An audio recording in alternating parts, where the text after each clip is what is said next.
दोस्तों, board exam का countdown शुरू हो गया है और इस क्रूशियल टाइम में सभी स्टूडेंट्स को अपने सिलेबस को टाइमली कंप्लीट करने की टेंशन होती है। हर स्टूडेंट चाहता है कि वो बोर्ड एग्जाम में अच्छे नंबरों से पास हो सके, जिसके लिए हार्डवर्क के साथ साथ सही डायरेक्शन और स्ट्रेटेजिक प्लानिंग की जरूरत पड़ती है। तो इस वीडियो में मैं आपको कुछ मेथड्स बताने वाला हूँ और कुछ प्रैक्टिकल टिप्स भी शेयर करूंगा, जिससे आप अपने बोर्ड एग्जाम में 90+ स्कोर कर सकते हैं। तो बिना किसी देरी के इस वीडियो को शुरू करते हैं। Point number 1, be motivated. दोस्तों, इससे बिल्कुल फर्क नहीं पड़ता है कि अभी तक आपकी तैयारी कितनी है, आपके प्री बोर्ड में मार्क्स कितने आए हैं। जो चीज फाइनल में याद रखी जाएगी वो है आपके बोर्ड्स का रिजल्ट। इसीलिए सबसे पहला काम आपको ये करना है कि एक गहरी सांस लें और सोचें कि क्या मुझे बचा हुआ टाइम भी गिल्ट और रिग्रेट में वेस्ट करना है या फिर मेहनत करके इसको बदलना है। क्योंकि ये 1 महीना अगर आप पूरी ऑनेस्टी के साथ जान लगा देते हैं तो इससे पहले जो भी हुआ हो वो मैटर नहीं करेगा।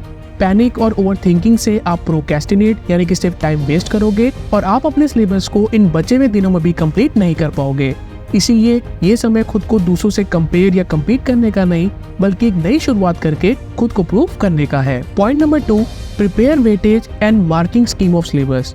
अच्छे मार्क्स स्कोर करने के लिए आपको सबसे पहले एक पेपर पे सभी सब्जेक्ट्स के चैप्टर्स, टॉपिक्स को लिस्ट करना है, उनकी वेटेज क्या है, मार्किंग स्कीम में किस टॉपिक से कितने क्वेश्चन पूछे जाएंगे, इन सभी को नोट डाउन करें।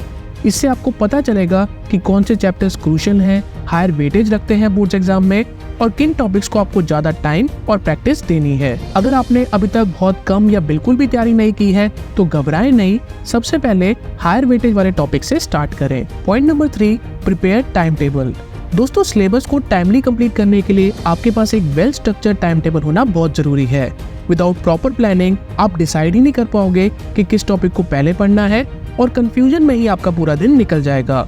इसीलिए डेली गोल्स को अचीव करने के लिए अपने शेड्यूल को रात को ही सेट कर लें। डेली शेड्यूल को फॉलो करते समय अगर आपका मन किसी पर्टिकुलर टॉपिक या सब्जेक्ट पे ना लग पाए तो डिस्ट्रैक्ट होकर अपना दिन और टाइम वेस्ट ना होने दें, बल्कि किसी और दूसरे चैप्टर या टॉपिक पे स्विच करके उन्हें कंप्लीट करने की कोशिश करें। टाइम टेबल बनाते समय आपको हर एक सब्जेक्ट या टॉपिक को अपनी स्ट्रेंथ और वीकनेसेस के हिसाब से टाइम एलोकेट करना है और इस डेली शेड्यूल में कुछ टाइम आपका रिवीजन और प्रैक्टिस का भी होना चाहिए। क्योंकि अगर आप डेली बेसिस पे रिवाइज नहीं करते हैं तो जो भी आप पढ़ोगे उसे एग्जाम टाइम पे रिकॉल करना आपके लिए काफी चैलेंजिंग हो जाएगा। टाइम टेबल बनाते वक्त एक इम्पोर्टेंट पॉइंट ये भी है कि जो टॉपिक्स आपको डिफिकल्ट लगते हैं और जिनकी वेटेज बोर्ड एग्जाम में ज्यादा है उन्हें प्रायोरिटाइज करके पहले कंप्लीट करें। इसके लिए आप सुबह 3 से 6 बजे का समय यूज कर सकते हैं।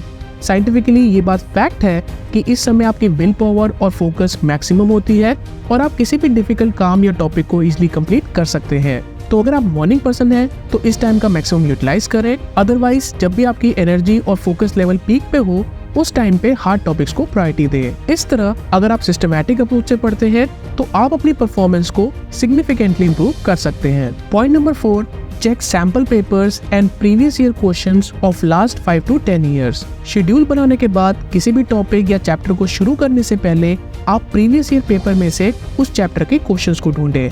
इससे आपको समझ आएगा कि किस तरह के क्वेश्चन बार बार पूछे जा रहे हैं और फिर इन क्वेश्चंस और टॉपिक्स के नोट्स बना के इन्हें याद कर लें। एग्जाम में मैक्सिमम क्वेश्चंस आपके प्रीवियस ईयर में से ही पूछे जाते हैं, इसलिए अगर आप इन प्रीवियस ईयर और सैंपल पेपर्स को प्रैक्टिस कर लेते हैं तो आपके अच्छे मार्क्स आने के चांसेस अपने आप ही बढ़ जाएंगे। सैंपल पेपर लगाने के 3 और फायदे होते हैं। एक तो आपको पेपर का पैटर्न समझ में आता है कि किस तरह के क्वेश्चंस एग्जाम में पूछे जाएंगे। दूसरा, इन पेपर्स को प्रैक्टिस करने से आपकी स्पीड और एफिशिएंसी बढ़ जाती है और क्योंकि इन पेपर में क्वेश्चंस लिमिटेड होते हैं तो आप इन्हें इजीली कंप्लीट करके अपनी रिवीजन को पूरा कर सकते हैं। Point number 5, prepare notes. दोस्तों, एग्जाम के टाइम अगर आपको कोई बचा सकता है तो वो है आपके नोट्स। लास्ट मोमेंट में अलग अलग बुक से पढ़ने से अच्छा है कि आप खुद लिखकर अपने प्रॉपर नोट्स बनाएं जिसे आप रिवीजन के टाइम यूज कर सकें।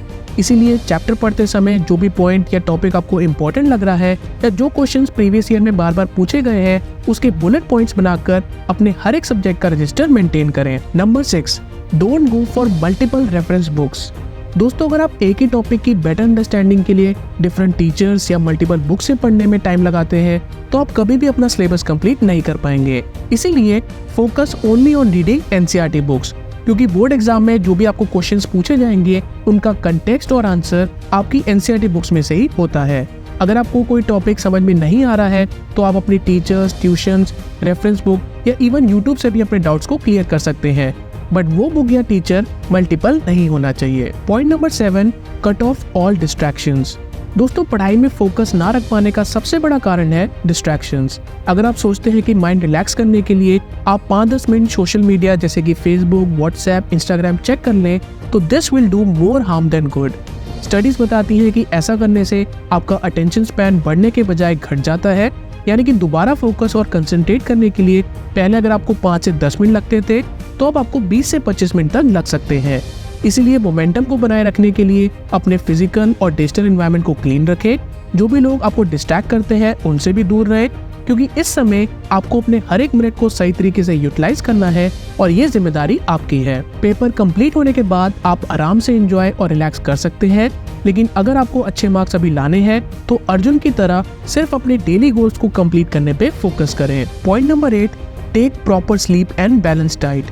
दोस्तों, ये स्टेप भी इक्वली इंपॉर्टेंट है, because healthy mind resides in a healthy body. अगर आप अपने बॉडी और माइंड को प्रॉपर रेस्ट नहीं दोगे तो आपका मन भी पढ़ाई में नहीं लग पाएगा।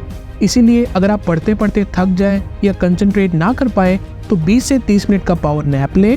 इससे आपका माइंड रिफ्रेश होगा और आप फिर से पढ़ाई में अपना 100% दे पाएंगे। इसके अलावा आप डेली 15 से 30 मिनट योगा या हल्की एक्सरसाइज करें और बाहर का फास्ट फूड खाने से बचें। आपने अक्सर इस कहावत को सुना होगा कि जैसा अन्न वैसा मन। इसका मतलब जो भी हम खाना खाते हैं उसका इम्पैक्ट हमारी माइंड और बॉडी दोनों पे पड़ता है। इसीलिए अगर आप जंक फूड या बाहर का खाना खाएंगे तो इससे आपको लेजीनेस फील होगी और आप इफेक्टिवली स्टडी नहीं कर पाएंगे। इसीलिए प्रॉपर स्लीप एंड डाइट का ध्यान रखना भी उतना ही जरूरी है जितना आपकी पढ़ाई। फाइनली बात करते हैं यहाँ पे कुछ प्रैक्टिकल टिप्स की। तो सबसे पहले जब भी आपको डिस्ट्रैक्शन महसूस हो तो तुरंत अपने गोल को याद करें या फिर उसे लिख के हमेशा अपने पास रखें।